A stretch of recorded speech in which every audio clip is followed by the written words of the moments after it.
Welcome back, folks, to Talkville. Tom Welling is in the house. Thank you for allowing me to be your special guest today. Dude, what a treat. I love when you're here. It just makes it so much more, what's the word? Better? Vibrant. Vibrant is the word, yes. Tom, we got a lot of stuff going on. We're going to, we'll be in Ontario, California, doing a con. Actually, I think that's Ontario, Canada. No, it's California. No, it's California, dude. That'd be even better. It is. I'm not even joking. They have an airport and everything. Dude, look, I'm telling you, hold on. That would be great. Inland Empire. There you go. Ontario, you can drive your Rivian. Get ready for this. Ontario, CA. I think you read it like that. I drove someone's Rivian recently. Wait a minute. If this is Canada, Not I'm his. not gonna be happy. Yeah, Greg Coolidge lent me his. I had to drive him to the airport because he has he had to fly his baby to Hungary. Oh. No, it's California. Boom. Even better. All right, we're going. You can edit all that up. Thank you. Yes. Did you floor it once you dropped him off? No, I mean, Woo! but it was scary. Jason, play the Jeopardy music while they're Yes. Jesus. Yeah, I'm stoked. So Ontario, California, we have a Cruiseville. Yeah. And they're going to post the excursions with us that you could take on the cruise. So we could do like Jet skiing. There's swimming with pigs. Swimming with pigs. Yep. That means you'll be swimming with pigs and me. Well, pigs. We have a Smallville Con Zip in lining. Chicago. Chicago's going to be big. Cleveland, Cincinnati. I think you're going to that one. Yep. So there's a lot of great stuff. So go on my Instagram at the Michael Rosenbaum and go to the link tree and also Cameo. Cameos. Tom's on Cameo. I'm on Cameo. Yeah. And a little shout out to Rosy's Puppy Fresh Breath. If you want your dog's breath to smell good, grab a bottle of Rosy's Puppy Fresh Breath on Amazon. Just a cap full of water. It's odorless, tasteless. You put it in your dog's water. Use some after this coffee. You know, I've tasted it. It's odorless, tasteless. Just like it says. Did his breath taste better? Oh, God, yeah. It's great. Did your dogs approve? Were they like, ooh? Yeah, the dogs did approve. But Ryan's here. Don't forget Ryan. Yeah. I'm still here. I'm always here. You shaved. I did shave. New month. It was just time. Yeah. You look great. It was Beard, going though. out more than it was going like. Yeah. The shaping. I was becoming conspiracy theorist long. I was starting to come up with some wacky theories. Not just on Smallville, but yeah. Yeah, you're kind of, what was his name? Timothy McVie. Unabomber. Yeah. Oh yeah, it was getting there. Yeah, it was. But we got a great episode today. You know, you can call on the hotline. You know the number. Go to @Talkville Podcast or @Talkville Pod. It's all on there. And write a review. It really helps. And if you want to support the podcast, join Patreon. Patreon.com/Talkville. Without you guys, we couldn't do the show. So We wouldn't do it. it's like a streamer. I always say, if you're paying a streamer for $20 a month, well, if you throw $5, $10, you're getting all this. You know, you're getting all this. What's the word? Entertainment. You're getting all this stuff. So, and you're supporting the show. And I'll tell you a quick story. Yesterday, I checked into a hotel when I finally got to LA, and the bellman, who was a younger guy who helped me out get into the room and whatnot. He's like, you look familiar. And, you know, we talked about some of it. He's like, oh yeah, the podcast. He goes, what's Michael going to do after season 7? He literally asked me and I'm like, I don't know, but it's going to be interesting. I know. I think people are looking forward to it. Yeah. Well, we'll see. There's one person who isn't. Me. Well, it's hard. It's like watching a show. You're not going to like it. I don't know, man. I'm very picky with shows. People are trying to get me into Severance and I know. Succession. I tried. It's just too dark for me. In fact, my agent sent me a script, and it's like Severance or Succession? Severance, not Succession. Succession is cool in bites. For I me, grew up with dysfunction. I don't need to see it every week. In fact, there's a show that my agent just sent me, and I'm reading it. And I'm like, okay, first off, it's a 1 hour. I don't want to do a 1 hour. That's a lot of work. It's 8 months you're gone or more. You know. Oh, for you to be in. Yeah. I was like, it's kind of funny. He's like, oh, well, there's great people attached. I'm like, yeah, well, I'm not. But and you saw that thing in the trades. That was cool, right? You just sent it to me in the car. I didn't have a chance to read it, but you got something going on. Yeah, tell me about it because I don't know. pitched a show, and it's in the trades and Deadline. It's called Dorotha, and it's based on a true story about a woman who owned a boarding house, and she collected Social Security checks from her tenants, and then as she was cashing them because they wrote it in her name, so she could pay for other things. And she was very philanthropic and all these other things, which was kind of ironic. I know. And then she would cash their checks and she would kill them and bury them in her yard. But there's a whole other side to her. It's really fascinating. So she continued to get checks. Even after they died. So people would be dead for 10 years and she's still getting checks because they don't know they're dead. And nobody looked for them. But she was philanthropic. They were, well, no, I'll tell you what. But she was, they were homeless. They had mental illnesses. I heard this story. It's wild. It's based on a true story. So I pitched my own spin on it. How'd you find it? How'd you find the story? How'd you get it done? I just read some article about it. I go, this is what I want to watch. People love crime. And so I pitched it to the former head of Sony, the president of Sony, and he has his own production company. They're doing like Vince Gilligan, who did Breaking Bad, his new show. And he goes, sold, love it. I go, what? And what's funny is I pitched another show to him before that. He goes, well, great. If you have anything else, I go, actually, I do. And I pitched that one. And he goes, yes, that one. Wow. So that's how it happens sometimes. So we'll see what happens. It's like, easy, folks. You know, movie business. No, it's not. We got a long way to go, but that's how it happens. I think it's great. And then when this is over, we could rewatch that one and critique it and give notes and all that. We should definitely do a special podcast on that. If we get it made, we're close. It takes these things take time. You don't understand from the inception of the pitch to when you actually sell it. Pitch it, sell it, finish the deal, go into pre-production, hire, shoot. It's like 4 years. Yeah. It could be 4 years. Well, maybe it's less now because we're a lot closer, but still it could be another 2 years before we make this. But anyway, we got a lot to talk about. But I want to give a shout out to Michael P. Sent us a box for all of us, Bryce, Tom, Ryan, T-shirts and mugs. And I'll show you guys the stuff. But Michael P, thank you. I mean, I don't know when you sent it because it got sent to my business manager, sent to this, and it finally gets to me after a year.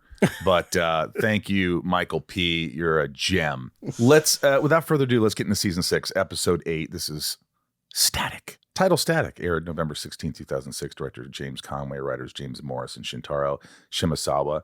I love Shin. Shin's a good friend of mine. In fact, whenever I write a script or something, I always send it to him. He produced a lot of movies, and he's a great dude.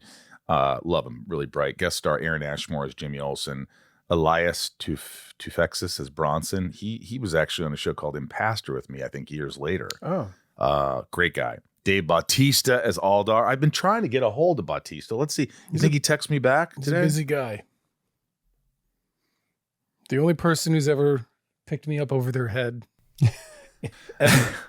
Oh my God. I can't wait to hear about this. Synopsis: Lex's extracurricular testing comes back to bite him in the arse and endanger lives, forcing him to rely on a ragtag team to save the day, whilst Clark ventures to the Pacific Northwest to prevent more death and destruction caused by the Zoners. By the way, there's this guy online, dude.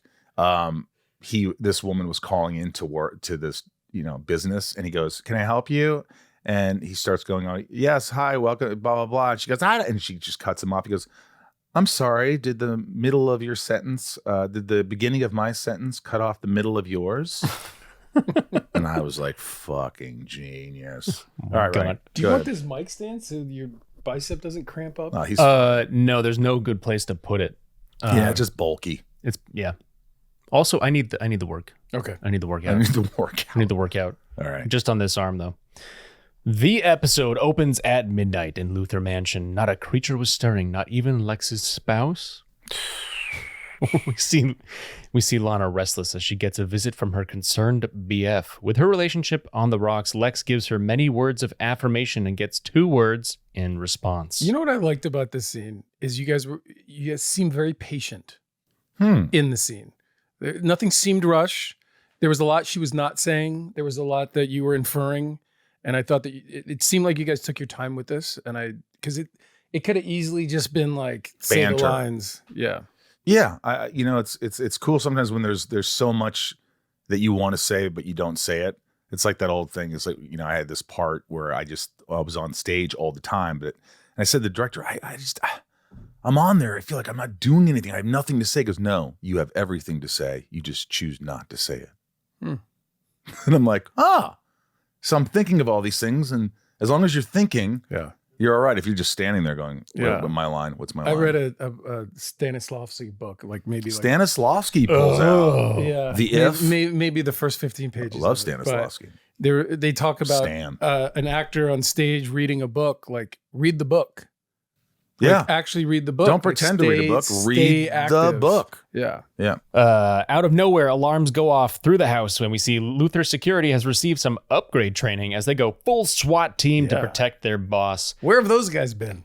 That's the first thing Where's the SWAT team? And they were super quick. They randomly come on episodes. You're like, oh, there you are. And they're dressed. They're ready to go. They were awfully bossy. I give a real good vacation plan to my employees. Like they get a lot of vacation. My security. In fact, it's mostly vacation. It's mostly like when you get hired at Luthor Corp, it's all PTO. Anybody who works for Luthor Corp, they get a lot of vacation, and they may die or end up missing. You're hired for security. Take the week off. Yeah, we don't need you. Lex is fine. Go ahead. Here's a plane ticket to Aruba.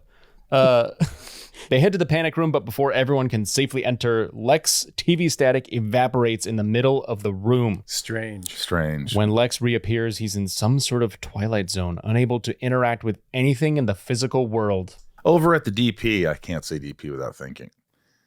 Clark rushes to the aid of Chloe on urgent business, an abandoned Taiwanese ship. They believe the zoners are responsible, so Clark prepares to visit the Pacific Northwest to put a stop to them. Before he could bounce, Chloe gets a frantic call from Lana about Lex, but Clark denies the offer to help out his former best friend, current girlfriend stealing adversary.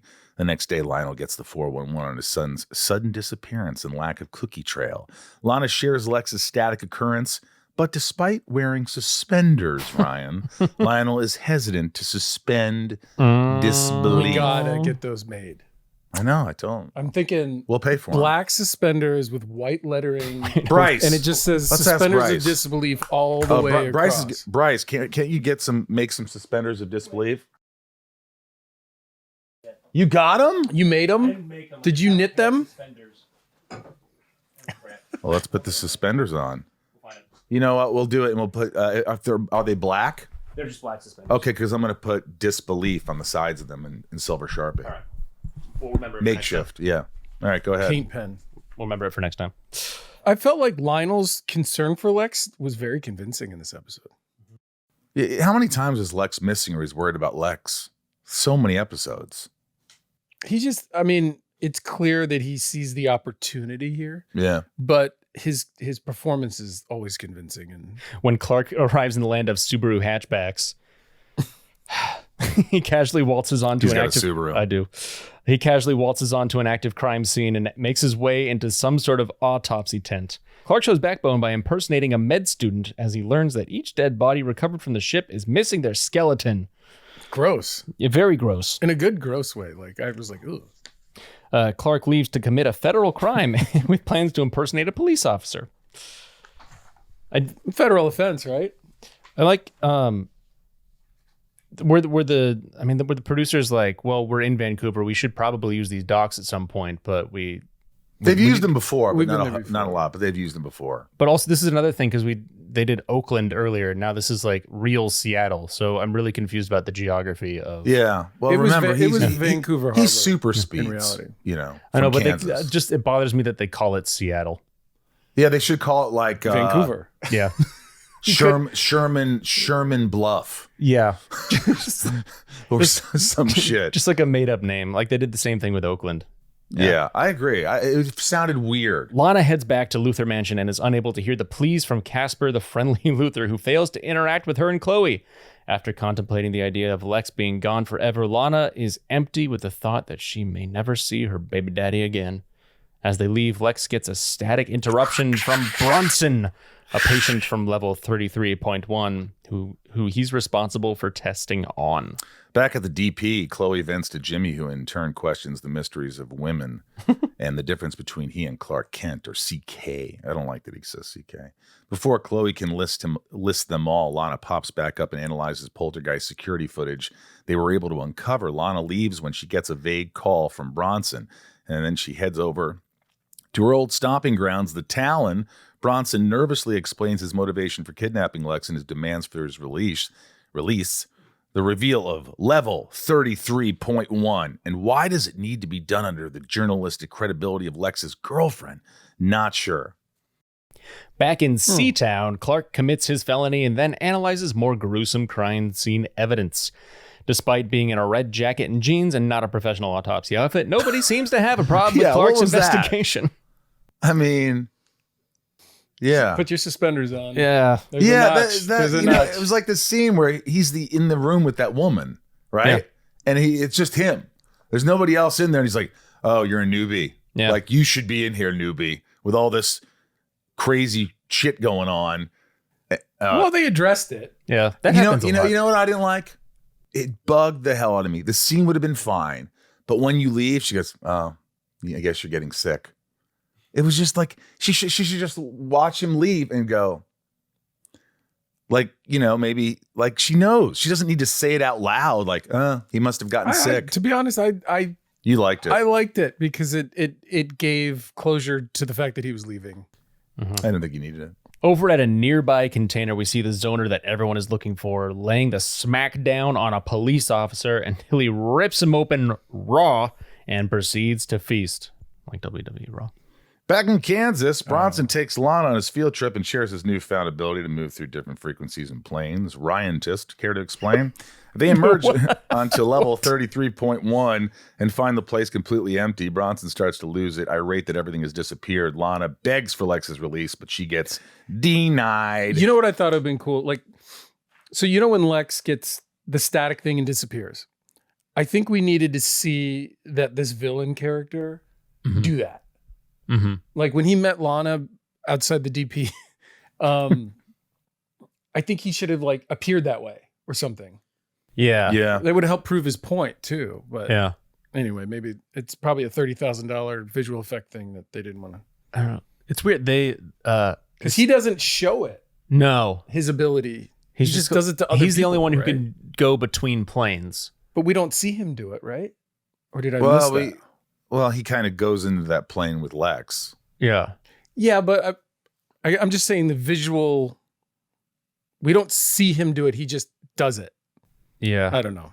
Back in Luthor Mansion, Bronson asks Lex what the F happened to 33.1. Lex says he was the only one trying to help and begins to panic once Bronson threatens bringing Lana in the Twilight Zone. Lana shares the frequency jumper news with Chloe, who in turn gets Jimmy involved to break out his super cool ham radio skills. He uses his elite level of audio engineering skills to uncover Lex's voice amongst their convo in Luthor Mansion. I like the way that Ashmore did this, though. Yeah. Like he embraced the fact that everybody around him thought he was such a nerd. Yeah. And he just went with it. Like I love that. Back in the PNW, Coroner Clark, what was it called? That the PN, there's a place where like the amusement park, PN place, PL place. I don't recall. You know the amusement park when you're driving out to Burnaby? It's like on the left. It was like a Ferris wheel I and don't like a. I don't remember. You don't remember that? How dare you? Back in the PNW, Coroner Clark Kent super speeds to the aid of another dock worker and saves him before it can be Bautista bombed. Interesting story with Bautista. I didn't work with him on that show really, but we talked. I remember, and we had a nice conversation.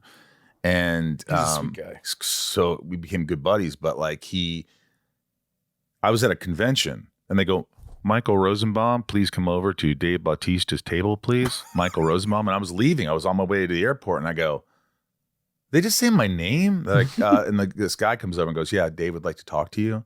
Oh. And so I went there and he's like, hey, buddy, I'm sorry, I'm signing. I would have came over. And that's how he sounds too. He's like, but I just want to say, hey, man, I heard you were here and you're always really nice to me on the show. And I just want to say, hey, and I was like, you are freaking cool.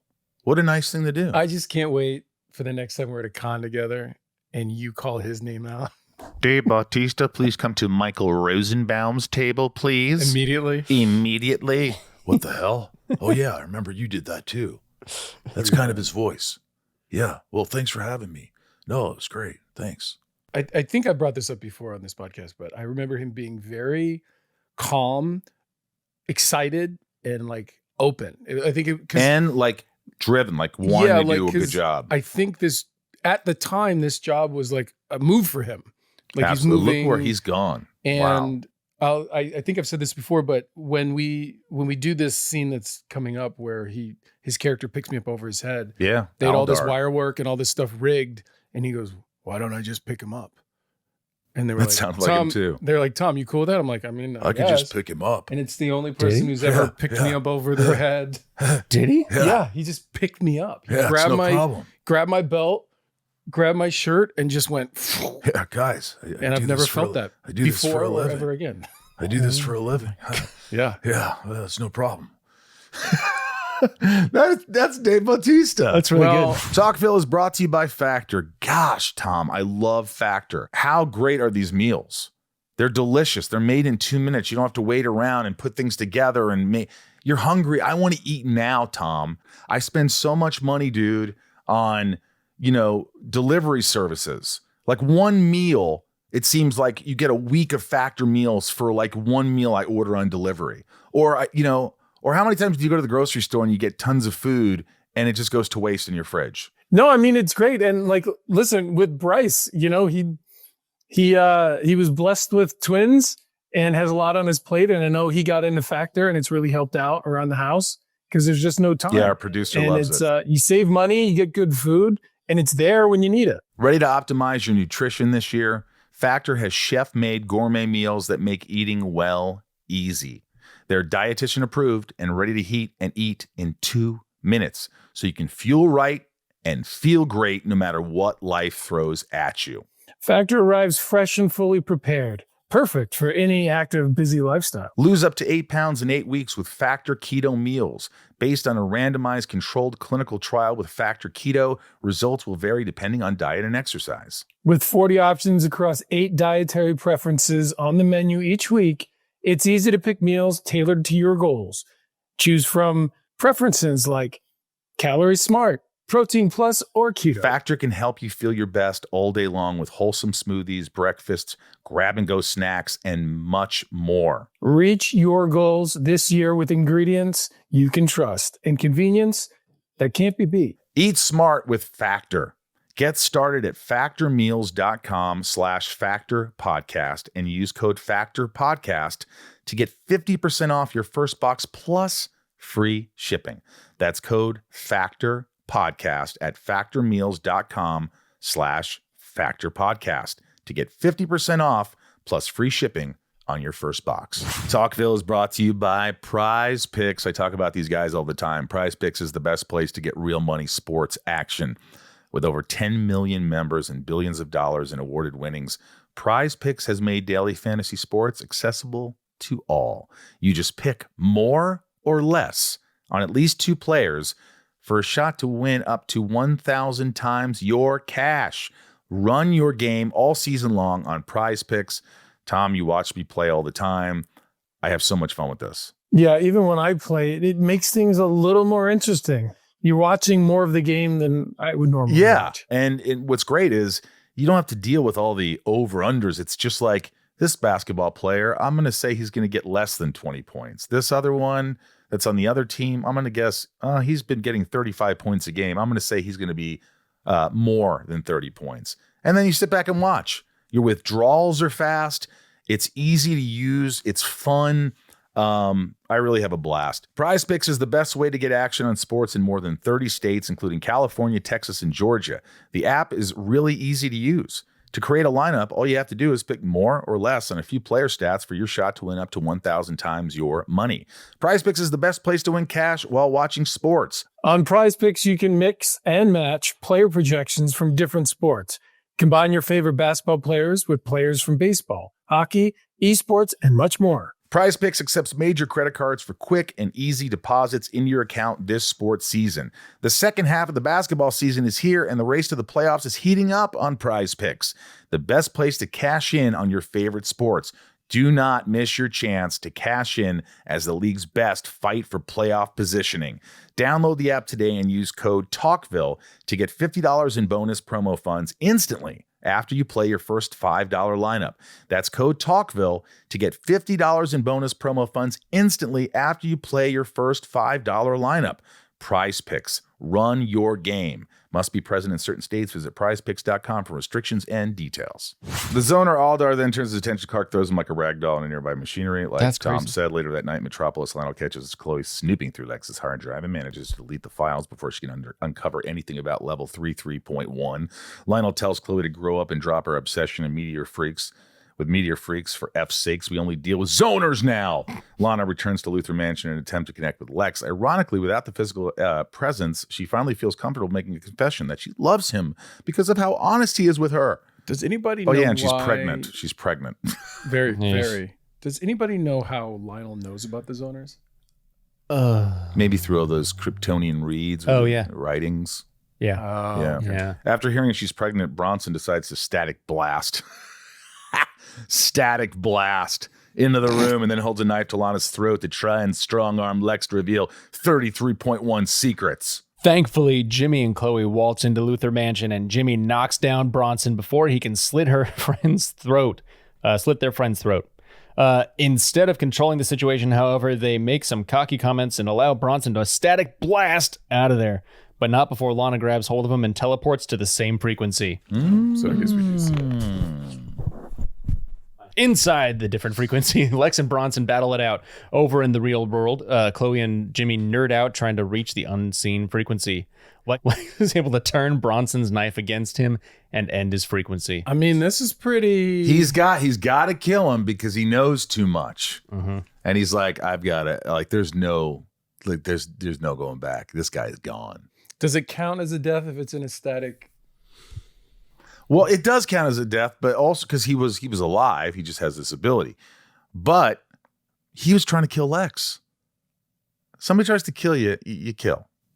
You don't go, hey, I'm going to let you go even though you tried to kill me. Well, you could. I wouldn't. Somebody came in my house, was trying to stab me, and I grabbed the knife and took it away from him and then stabbed him. I wouldn't feel guilty. I mean, I'd probably freak me out. While the new prospective parents reconnect for the first time in hours, the nearby AV Club is able to somehow zap Lex and Lana back to reality. Investigation in Seattle lasts all day, apparently, as we see nightfall and him walking the docks, still looking for Aldar, who apparently can't stop eating. Wow, I'm really hungry. Aldar traps Clark and prepares to break him in two. I'll break you in two!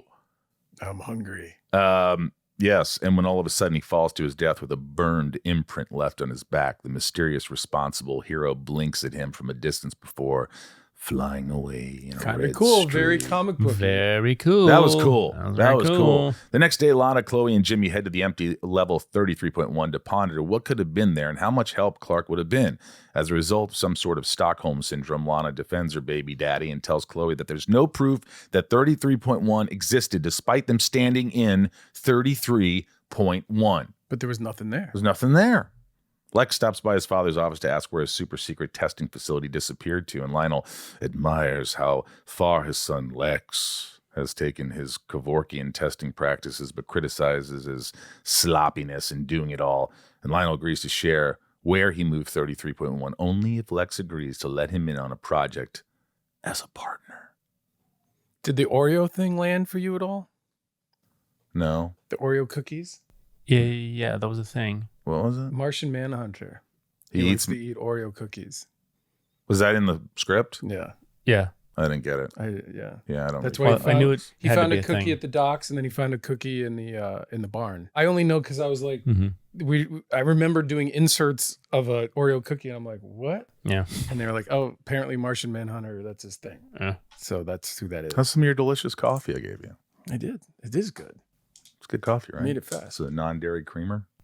Clark returns home somewhat successfully and tells Chloe about the mysterious super being.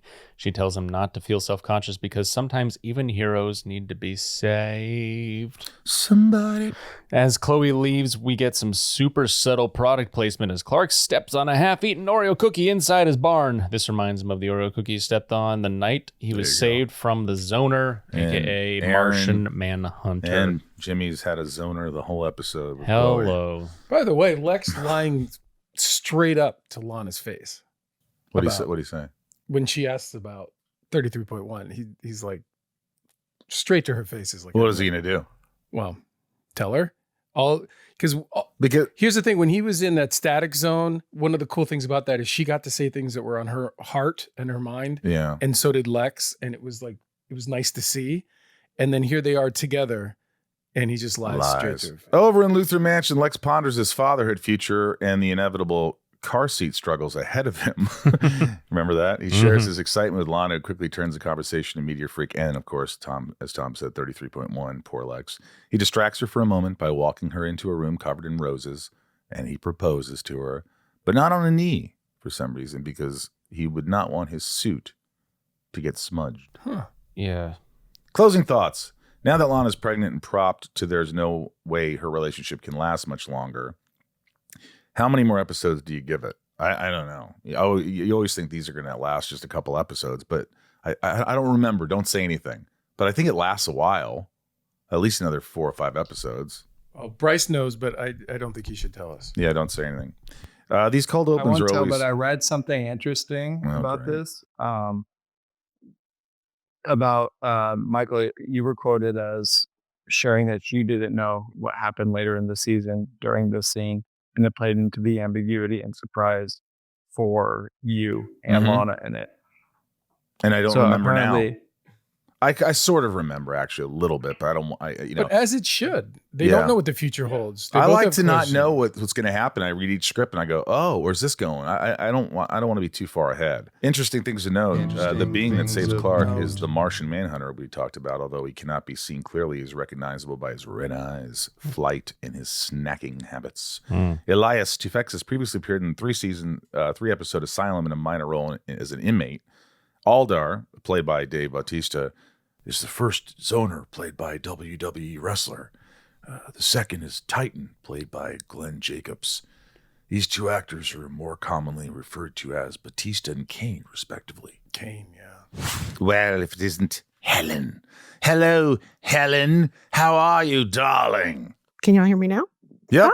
What a treat. We've got you here in the studio. You look fantastic. I love the glasses. Oh, thank you. I love the little microphone out of the mic. Very AT&T.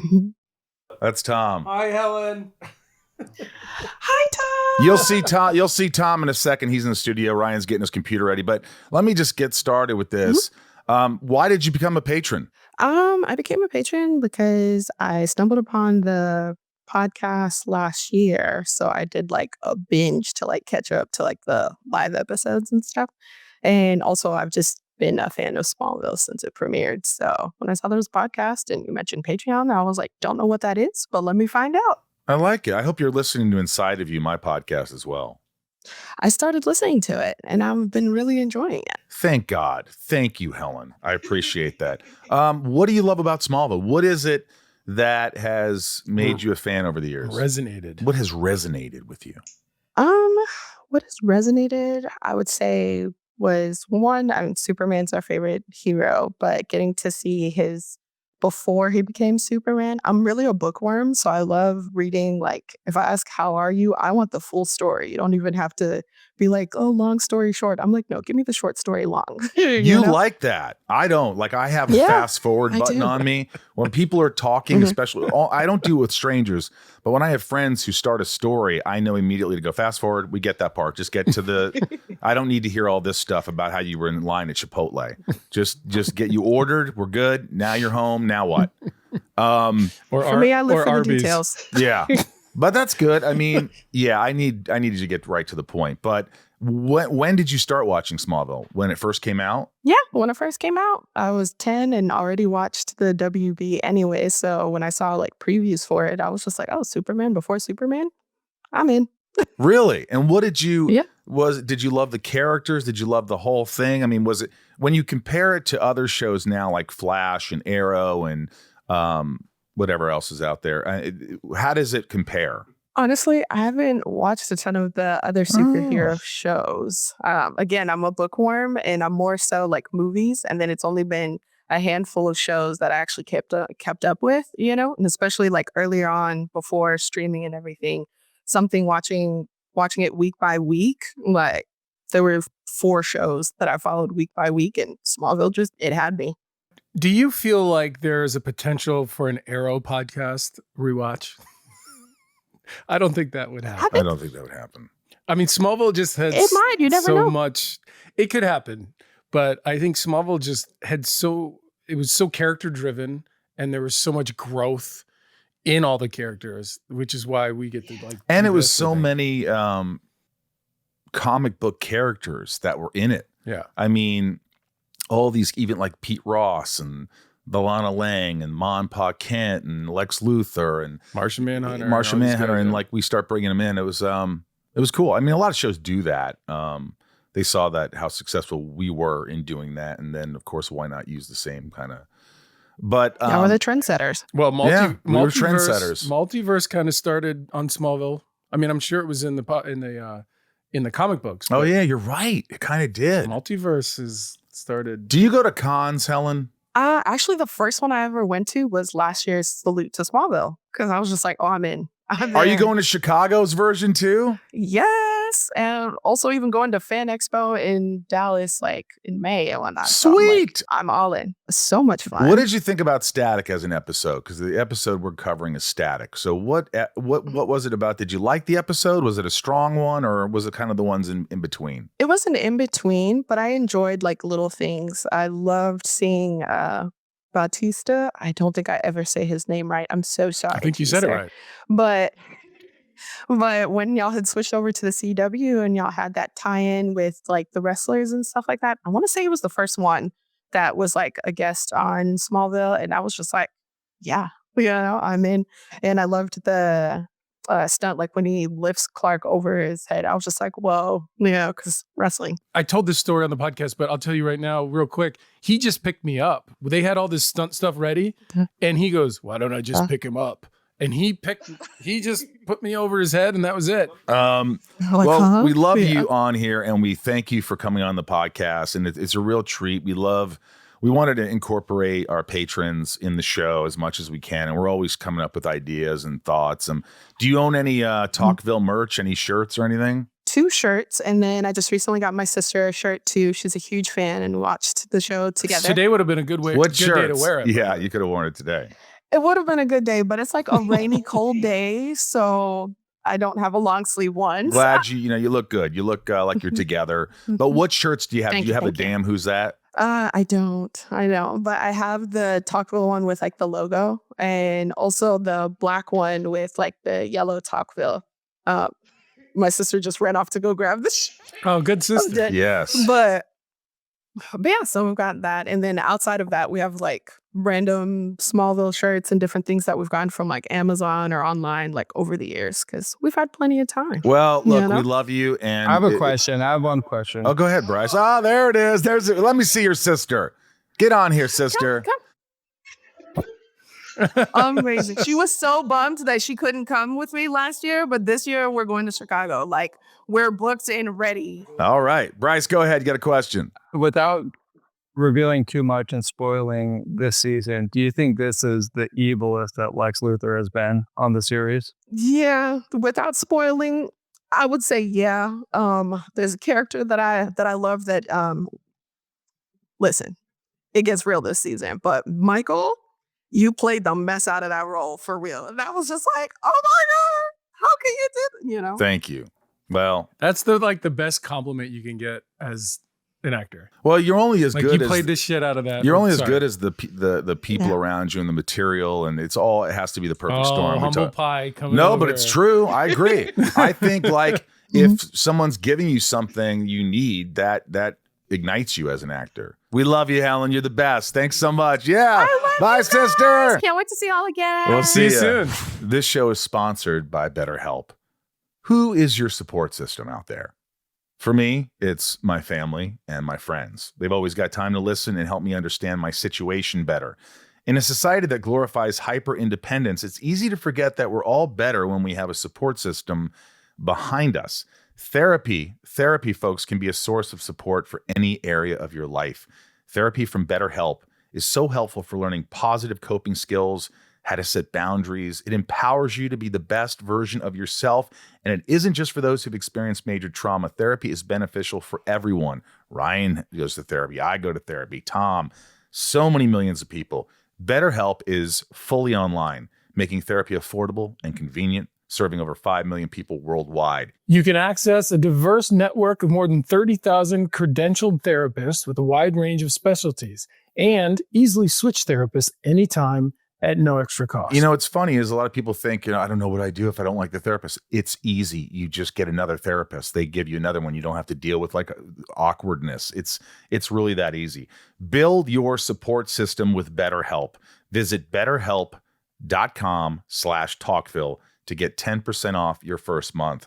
That's BetterHelp, HELP.com/Talkville. And now it's time for the hotline. Who's ready for the hotline today? Tom's here for the hotline.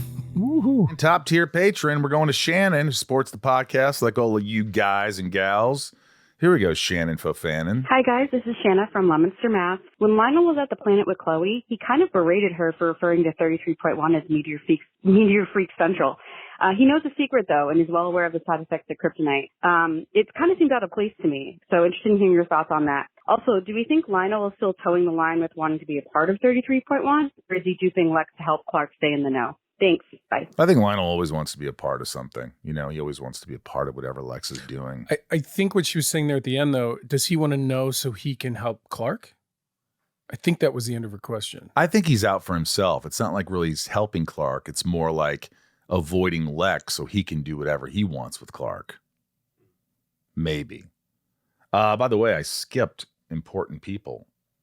I skipped the top tier patron privilege videos with AJ Sison. Hi, Talkville. It's AJ from Texas. Congratulations on making it to season 6. My question is, if you were to remake the show today, following the format of 8 to 10 episode seasons, no filler episodes, no episodes about vampire sororities, how many seasons would you take to go from freshman Clark Kent to now? Also, my last name is pronounced Sisson. I've gotten Sisson, Sison, Sisson, like it's French. Gotten it all my life. No worries. Thought I'd help you out. Thanks, guys. Thanks, AJ. That's really an interesting question. I mean, if it was 8 episodes a year, I think by season... You also wouldn't get paid for 22 I episodes. think you would be, by season 3, you'd be where we're at.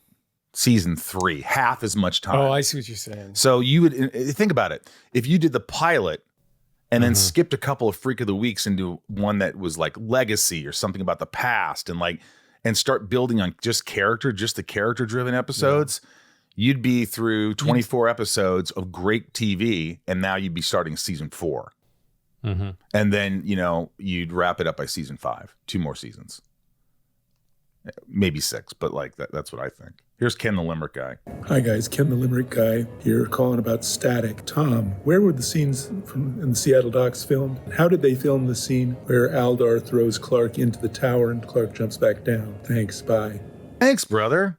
Nice to see him. They filmed at the Vancouver seaport.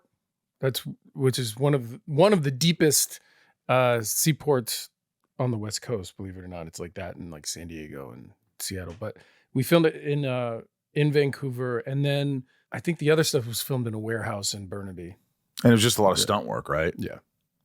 Yeah. I mean, like he said, like Bautista would be like, oh, I could pick him up. Yeah, it's no problem. Why don't I do this for a living. And by the way, memory is sometimes we make things up, but in my mind, I think he said, why don't I just pick him up? And because I think we all just turned like, what? I think I talked to him about that too. He's like, yeah, I remember that. I can picture him saying that. Yeah, Tom was a good guy. Wait, are you how tall is he? He's like 6'1". Yeah. Is he? Yeah. Yeah. He's a little taller than me, I think. Yeah, this guy who's taller than me, I'll just pick him up. Okay, this is Jack. Hi, my name's Jack. I am from Belfast, Northern Ireland, and I have a question for season 6, episode 8, Static. While I was watching this episode, I was really enjoying it, but the one thing that took me out of it was the Oreos. Was it like a brand-themed episode where Martian Manhunter was just leaving Oreo biscuits all around the place, and even when like Clark steps on the Oreo, like in the farm, it took me out of the episode. All these Oreos just like filled out, and the hilarious thing is that it is never talked about or seen again. The next time But it's the comic books, right? He's not like eating a packet of Oreos. It's the one episode that just centers Well, around how about this? mystery of He Martian also, Manhunter. the funny thing is he only bites like a bite of one and drops it. Yeah, He doesn't Jack. I even guess it's finish part it. of the comic book mythology, Yeah. and like this is kind of what he does. But I didn't know that either. It was So a You're teaser. not alone. It was a teaser that at the end of this episode, you have no idea what it is unless you know already. I mean, the people who know Martian Manhunter knew exactly what was happening. Yeah. I mean, it had to be like you need strike for that. Can we have Jack read the rest of the questions though, just in the accent? Great voice. Yeah. Yeah, guys, I'm wondering about the Oreos. The Oreo biscuits. The Oreo biscuits. Doesn't Already make sense has to one. me. Hey guys, I loved Andrew it. from Phoenix, Arizona. This is How tough Andrew. was it to keep the intensity in a scene when that person's not like actually there? It has to be hard keeping question. that intensity throughout multiple scenes when you're essentially the only person like in the scene, but you're talking to someone else. Kudos to you on that, by the way. And, so yeah, how hard is that to do? Anyways, thanks guys, appreciate it. In watching it with Chloe and Lana in the Luthor office, I was sort of looking for that too, because obviously you're actually there. And I was trying to watch their eyes, and they were really good at not acknowledging your presence. Yeah. And it's a good question. I mean, you should answer it as well, but like, how do you do that? You just focus on other things, or I don't know. You know, I've had to do it quite a bit where I'm losing my mind, and nobody else is. Excuse me. And you just have to find if it's their silence that makes you upset, if it's the way they look at you, if it's what they've done, and you're looking at somebody. I like to imagine someone who's done me wrong or someone who treated me poorly, and that will get me there. And sometimes yelling, even if you're not going to end up yelling in the scene. Mm-hmm. I've seen you do it too, Yeah. where you just go, Sort of break the ceiling of it. and then they yeah. go action. You're like, listen to me.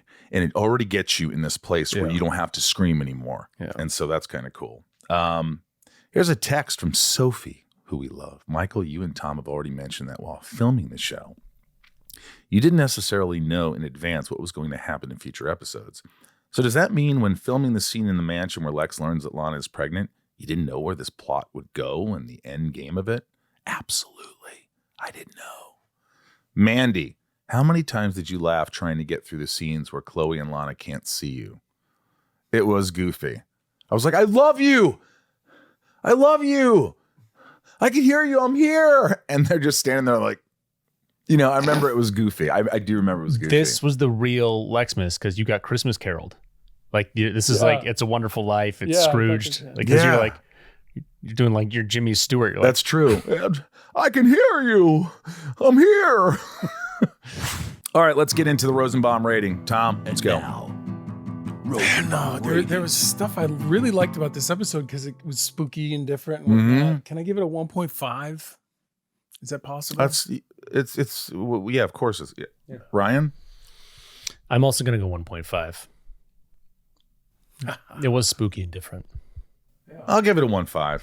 I don't have a problem with that. Death and save count, 3 dead. Aldar, Bronson, and Doc Worker. 3 saved. Jimmy saves Lex and Lana. Mystery Man saves Clark through 8 episodes. 17 dead, 19 saved. 194 dead on this series. 209 dead. How many people has Lex killed? You know that stat? Probably 20. Probably like 5. What- Oh, Ryan's favorite scene. Don't look, Tom. You're right here. I'm not looking. All right. Cheater. Scene 1. Yes. The rescue from the static. Scene 2, the Bautista fight. And scene 3, the creepy proposal. Ooh, that's a good scene, but I think you're going to pick Batista. I don't think so. What was the other one? Just the rescue from the static. That was the first one. The first one. With the stab? Mm-hmm. No, Yeah, it is with the stab, isn't it? Just when it was all when like, it first happened. Oh, that wasn't a rescue though. no, like when everyone comes back together and then Lana and Lex are holding each other at the end, like that. Oh, okay. Yeah. So I was So like it was like the whole sequence where they're sort of going back Yeah. and forth. I'm gonna go with that one. You already chose? Yeah. I 2. chose Batista. Yeah, 2. So I was Batista. right? No, Batista. Oh, yeah. Bautista. You got it? Ah, sucker. Bautista? It was such a brief fight, you bastard. Well, I know, but he had a lot of questions. No, about it's it. good. I You remembered need it. one every once in a while. That's it for the episode. Stick around next week as we tackle the border and talk about season 6, episode 9, Subterranean. That's got a really good closer. That was like, to me, wow. Let's take the discussion online. Let us know your thoughts on the episode over on our socials at Talkville Podcast or Talkville Pod. Show the support by joining patreon.com/Talkville. Join Patreon. And if you want more information, by the way, we have a grand tier now, and we did a Zoom with them. That was fun. And we watched an episode, and it was a lot of fun, and we're going to do another one. So if you want to be a grand tier, do it. You better do it. And if you want, and you also get a signed original poster that no one else will have. And there's not many grand tiers, so we love you all. And if you want more information like merch from the show or our hotline number, you can find all that in the show's description. Remember, folks, always hold on to Smallville.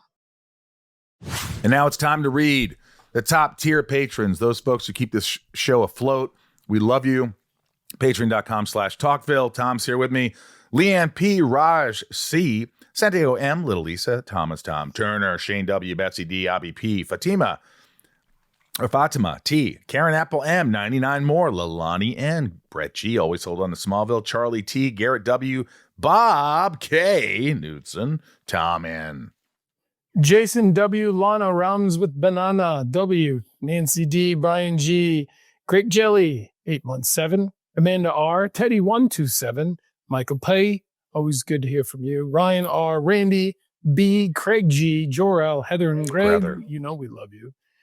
I made Talkville say butts. Brian H, Eric K, Clark's M,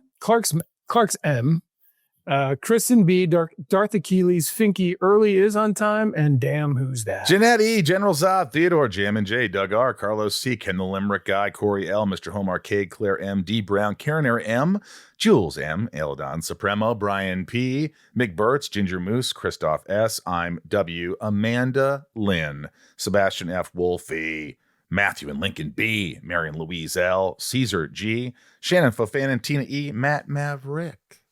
Jen T, Randy S, Cassie B, Brad A, Felicia R, Danny Mo Mirabel, Mary K, Sophie L, Rachel D, Steve and Nate Danger. When you're rich, you aren't crazy. You're eccentric. Rosenbaum fan, Sammy Sharman. Oh, Sammy. Not, it could be Talkville fan. Okay. Carrie Ann, the Alexander Castle, Daryl E, Jenny B76, Monica T, Ms. M, Emily Who Locked, Jeffrey K, Katya C, previously on Smallville, Keith B, Cookie Kareem, Libertaria Danny Z from Cleveland, we'll see you soon, Biagio C, David L, Madison H, as told by Helen, Kelowna A, Natalia, Dr. J, loved you at the Sixers, Sixth Ships, Sick Sheiks, Sixth Sheep's Sick. That was meant for you. Dr. G and Dr. T. Dr. Kryptonite, Brandon C, Flirtatious B, Purse 6, Kurgan K, Nauman L, Smallville for Life, Bobby B, Kendrick F, Stacy L, Other Brother Daryl, Melanie P, Starla S, Charlie M, Cheyenne F, Bobby and Isa from Queens, AJ Sisson, Heather H, Tom and Michael's friend Mickey. Hi, Mickey. Allison C, Karen H, Jill and Brett, The Real Chucky B, Hubs, Cuban B, Una, Laura C, Sarah C, Adam C, Laura S, Jackie J, John W, Jet Blazer, Bradley H, Taylor C, and of O. Guys, we love you. Thanks for being here. Thanks for supporting us. We were just marching along. Tommy, good to see you. And we'll see you guys.